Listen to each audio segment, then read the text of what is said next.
Welcome to Elevate Your Mind, your number one podcast for peak performance strategies that will enhance your mindset, develop your emotional skill set, and maybe, just maybe, be the catalyst to create positive forward momentum in your life. Here's what's to come from today's pod. In no uncertain terms, excuse me, this is not the place for you, please leave, or in a version that you find more appealing. And when you do that, you will then create space in your brain to create a better alternative and go, right, instead I'm going to focus on this area of my life. Boom, and we are live. Welcome back to the podcast. Right, let's get stuck in straight away. What I'm going to share with you today is the worst thing that you can do for anxiety or fear or worry or doubt or dread or depression or overwhelm or OCD. You name it. People do this all the time. They're led to believe that this is the right thing to do. People even sometimes advise that you do this. But I'm going to explain and break down in detail during this session exactly why this should never be the way to go. Why we should never find ourselves in a situation where we're doing this for too long. And it's this. Sitting there with the dreaded feeling of, example, anxiety, and doing nothing about it. You know, there's this saying that's out there, and it's a lovely saying, so I'm going to get this out the way straight away. There's this saying out there that this too shall pass. And it's a wonderful saying because I also abide by that saying of this too shall pass when it comes to, let's say, a life circumstance or an event or a particular challenge or obstacle that I'm facing, and it allows us to give it perspective and meaning that this too shall pass. Now, when it comes to the anxiety, fear, worry, doubt that we're facing, however, how long are we willing to allow that to pass? Because some people, when they're dealing with emotions, this is where I don't agree with this statement, some people are dealing with this emotion on a Monday morning, and this too shall pass, and after a couple of hours it passes. But then Monday evening it pops back up for another hour, and this too shall pass, and then it goes away. Tuesday repeats itself. Wednesday, the same thing happens, but this time it stays around for 6 hours. Thursday, it comes along in a short Friday it hits us all day. Over the weekend, we feel okay, but Monday, the cycle repeats itself. Well, how long this too shall pass are we going to leave that for before eventually we go, hold up, this has been the last 2 years of this too shall pass? Because often we get stuck in this self-perpetuating cycle of thinking that we just need to sit with this feeling, just allow ourselves to feel it, do nothing, it will pass, but it ends up being our life experience, because for the last 2, 3, 4, 5 years, whatever it may, or even 2, 3, 4, 5 months, by the way, we've been feeling this particular emotion. And now the life circumstance that might have even caused it has long gone, but I'm still here dealing with it. And so this too shall pass is wonderful when we're dealing with with a challenging circumstance out there. I understand that, I use that myself. When it comes to internally though, it's the worst thing that we can do. Why? Because external situations can happen, but it doesn't mean that it needs to dictate the way that I'm feeling. Absolutely not. Do I have the odd moment where I feel a bit annoyed, frustrated, pissed off, worried? Of course I do. I'm a human being. But you see, this whole notion of sitting there, feeling it, this will pass, just trying to tell myself that it will pass, and then having to wait an hour, a day, a week, whatever it may be, is just simply not beneficial. It's not purposeful, it's not proactive, and it's something where, like I said a moment ago, we get stuck in a cycle of doing this, and we believe that we're actually doing the right thing. And it's through no shame or blame or finger pointing of anyone, but it's a common thing out there, it's a common, I want to call it myth, that we should sit there and learn to cope with it. Because ultimately what that's doing per se is like having a baby who is always crying and screaming and doing these types of things, and they realise that when they cry and scream and do all these types of things, we pander to that need, and then the baby is going to learn that when I cry and scream and do whatever, I get my own way. Well, in this case, the anxiety, if that's the limiting emotion we're using here, is the analogy for the baby. We need to understand that we are the emotional control centre. We are the ones that is the emotional hub. Nothing out there, no feeling or situation, circumstance dictates the way that we feel emotionally. So the notion of this too shall pass, I'll say it for the final time, applies externally, but it stinks internally. Because I believe in the complete opposite of that. I believe in recognising whatever it is that I'm feeling, radically interrupting that feeling, and then doing something a lot better that makes me feel more empowered, more in control, or more calm, more peaceful, more loving, more motivated, whatever it is that you want to feel in that situation. The worst thing that you can do is sit there. And so we're going to spend a bit of time here today just diving into why that is the worst thing you can do.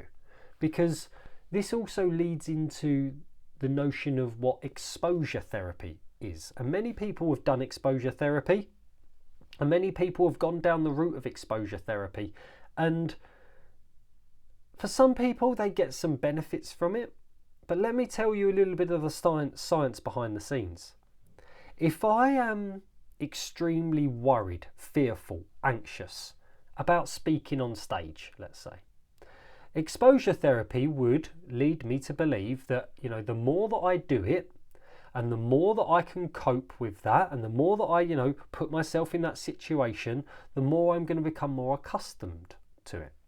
However, what I am training myself to do, what I am training myself to feel, is that stepping on stage equals fear, worry, dread, overwhelm, doubt, whatever it may be.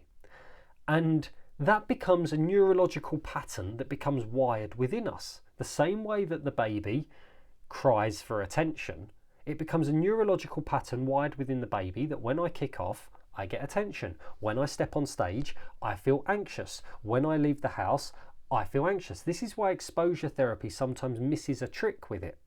What it also trains us, is part of this podcast, the worst thing that we can do is to sit there and go, I need to go and perform X, and I might feel a certain way, but I'm not going to do anything about it. I'm just going to push through and try and do that.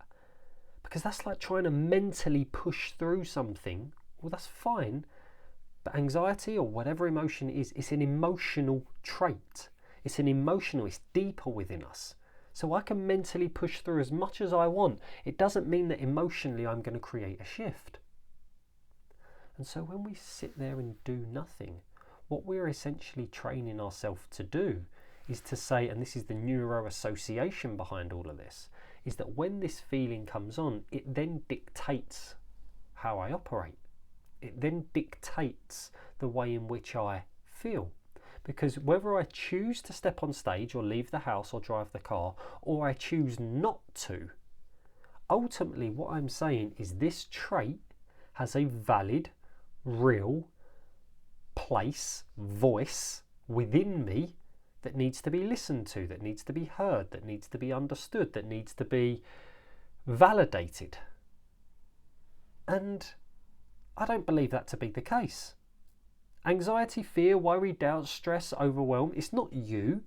It's not who you are. It's not who you were born as. It's not always been the case. So why does it need to live within you? Why do you just need to sit there and just deal with it and hope it passes? Why not instead take control of it, recognise it, interrupt it, create a better alternative? Because when you do that, all of a sudden then you start to create a different relationship with this trait.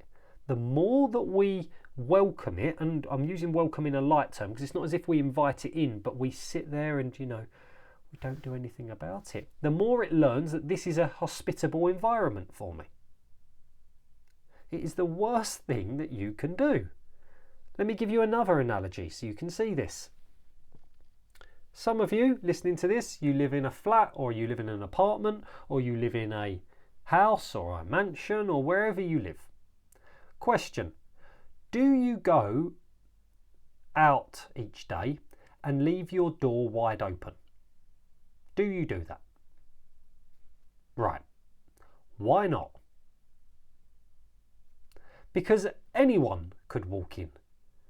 Any Tom, Dick or Harry walking along that street could just walk into your home. This is the way that most people operate emotionally, though. Most people emotionally do not stand guard at the door of their mind.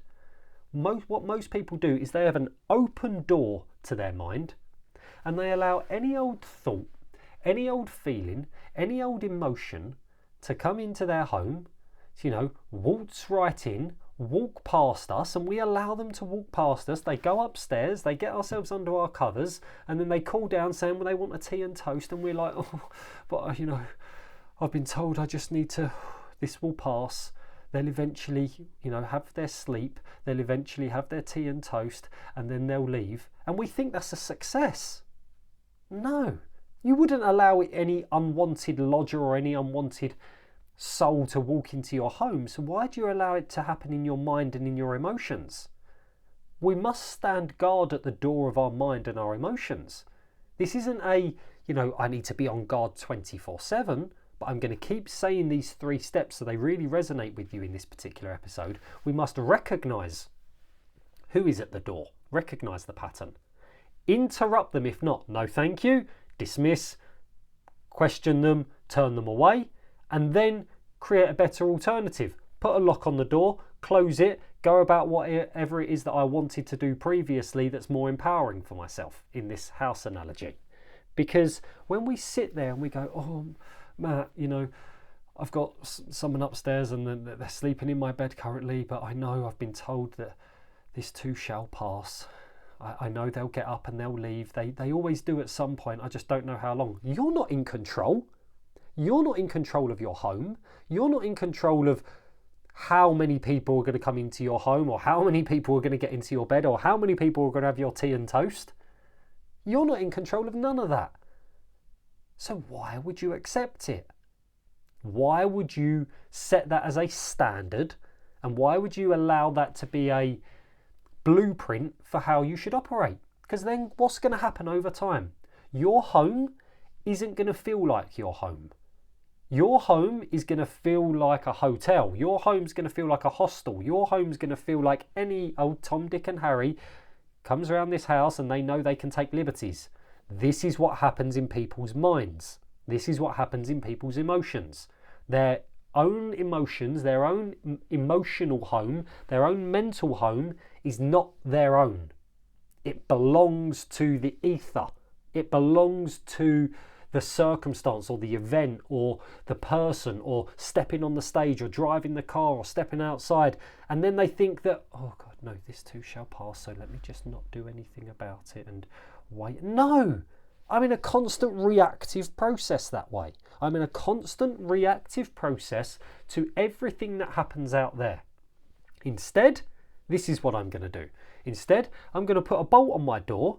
I'm going to put a sign outside that say no visitors welcome. Maybe a bit of a loner. No visitors welcome. Please check with me before arriving. And I'm going to make it very, very clear that anyone who comes into my home are the ones that I wish to welcome. And if any unwanted lodgers turn up, in no uncertain terms, I'm going to let them know that they are not welcome here. This isn't the home for them. Make sure you tell your friends, because the next time you turn up, there's going to be more consequences. And guess what? Word is going to spread very, very, very quickly that this is not the home you arrived to. Now, I'm not talking about my physical home. Hopefully you understand. I'm talking about my mental and emotional home, although maybe physical as well. So you see, when it comes to this, we need to learn the art of recognizing the pattern, recognizing who's turning up at our emotional home, interrupting it, maybe being a little bit more, depending on what works for you. Maybe it's being a little bit sterner. Maybe it's being a little bit more direct. Maybe it's being a little bit more calmer, but authoritative over the situation. Maybe it's a case of understanding that, you know what, I need to put a few things in place, but ultimately interrupting that flow of that person who's turning up, and then Right, turn them away. Let me do something more empowering. Let me do something that actually uplifts me, makes me feel energized, makes me feel even more in control. Because the alternative is, I recognize this happening, but I don't do anything to interrupt it. And then I start to feel anxious and worried and fretful. And by this time, I'm not going to do anything that's a better option for me, because I know that this too shall pass at some point. I don't know when, Matt, if I'm honest with you. Hopefully it will be a couple of hours. You know, based on experience, sometimes this will go before the end of the day. And it's like, no, this isn't no life. This isn't no experience that you want to have. This is why I say it's the worst thing that we can do. Because I'm giving you this from an analogy, metaphorical perspective. But also, like I said to you before, the science behind it is the neuro association, is that uncomfortable situations, uncomfortable circumstances promotes uneasiness within me. And the moment I feel that uneasy, okay, let me just sit with it, because that's what I've been told, that's what I've been taught, that's what I've seen. That is not what we want.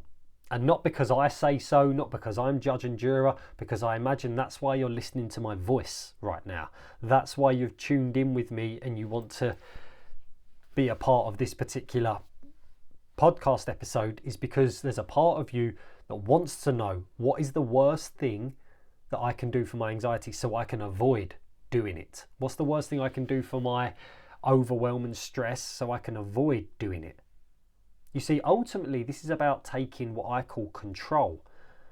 But most people are so busy grappling with control out there. They think that their anxiety is going to be solved by dictating that person or that circumstance or whatever it may be. But their internal mechanism is like, I can try and deal with as many teas and toasts and try and help as many people who are in this emotional home as I can and try and control that, or I can deal with it at source.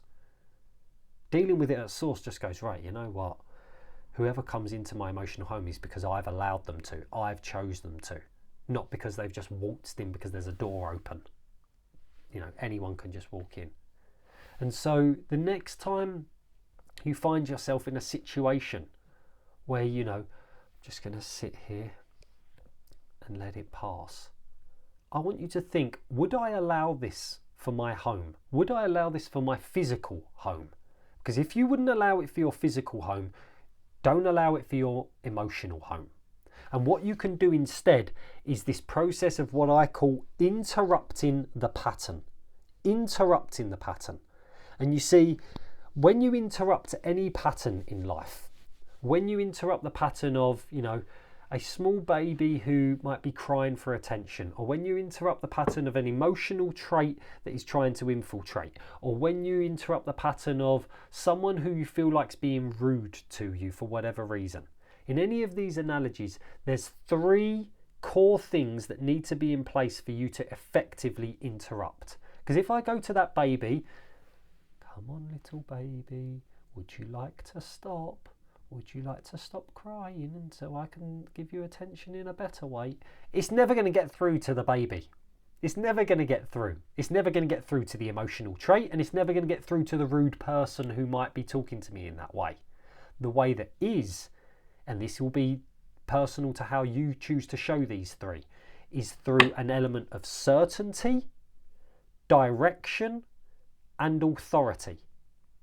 I recommend you write them down. You'll interrupt the pattern. Once you've recognised what you don't like, once you've recognised the feeling or the emotion or the situation that's cropping up, that's making you feel a certain way, you'll interrupt it through certainty, through direction, and through authority. Now, that doesn't mean being aggressive, that doesn't mean being loud, that doesn't mean being overtly over the top about something.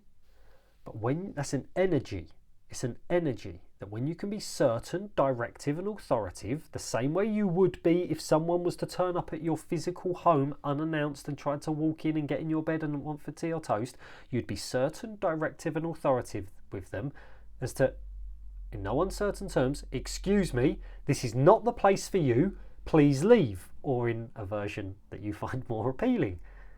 And when you do that, you will then create space in your brain to create a better alternative and go, right, instead I'm going to focus on this area of my life. Instead I'm going to do this thing that makes me feel empowered. Instead, you know what, when I step on stage, I want to feel more confident. So what's Matt said about my posture? What's Matt said before about focusing on what I can control or how I can put myself in a better place? When you do that, you will begin to neurally associate in a completely different way. You'll begin to interrupt the pattern on a deeper level. All of a sudden, you'll start to notice that these Tom, Dick and Harrys, they don't show up as much anymore. The worst thing that you can do is sit there and do nothing and think that you're making progress by just learning to cope with it.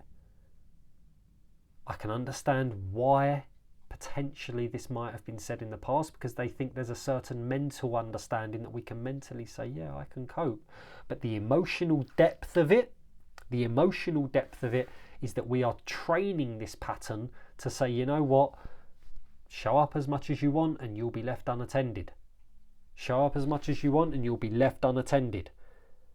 Now, when I work with my clients, there's a certain element that, you know, the law of familiarity says anything you end up spending enough time around, you start to become a little bit immune and take for granted.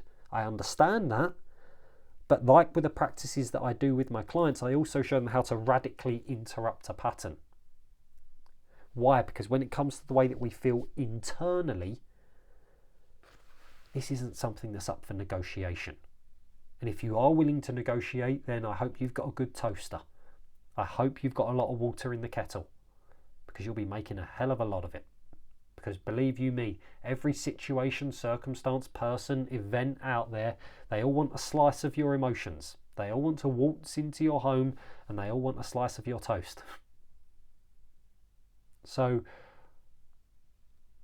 my urge for you from this particular episode is to become your own practical psychologist, if you will. Become your own solution, where you begin to recognize the pattern, interrupt it in a certain directive and authoritative way, and then start to create a better alternative for yourself. Because when you begin to do that, you'll begin to feel much more emotionally in control. And when you feel much more emotionally in control, watch the difference it makes in your life. It will be night and day. Night and day. Because my bet is you've already probably tried sitting with it. This too shall pass. Hopefully I'll breathe through it. And not quite going to cut it for you. Not quite going to cut it. Never has done, never will do. This is where we want to create some shifts. So my action step for you is simply that. Go and put it into play. Don't sit there with it. Don't grin and bear it. I understand that you might be facing some circumstances or some situations in your life currently that are challenging. Like I said, I use that saying for them particular moments. Does it mean though that because I'm facing that challenge, I have to be anxious about it? No. I can be loving, compassionate, aware, calm, appreciative, confident, driven about finding a solution to that challenge. I don't have to be anxious about that challenge. That's a choice. Externally, the saying works. Internally, it stinks. That's the part we need to change. Go and put it in your life. And of course, if you would like further advice with this, if you'd like further help, if you want to ask me some questions, you know where to find me. Find me on Instagram, MattYoungLC. Find me on my website, www.mattyounglc.com. Whatever you need, it's all in the show notes here. And I'll look forward to serving you, helping you even further in a deeper and profound way. But go and put this into play. Don't wait. Recognize the pattern, interrupt it with certainty, direction and authority, and start to create better alternatives in your life. And you know what? Save the tea and toast for those that deserve it. Have a lovely one. I look forward to seeing and serving you again very, very soon. It is time to elevate your mind. Take care.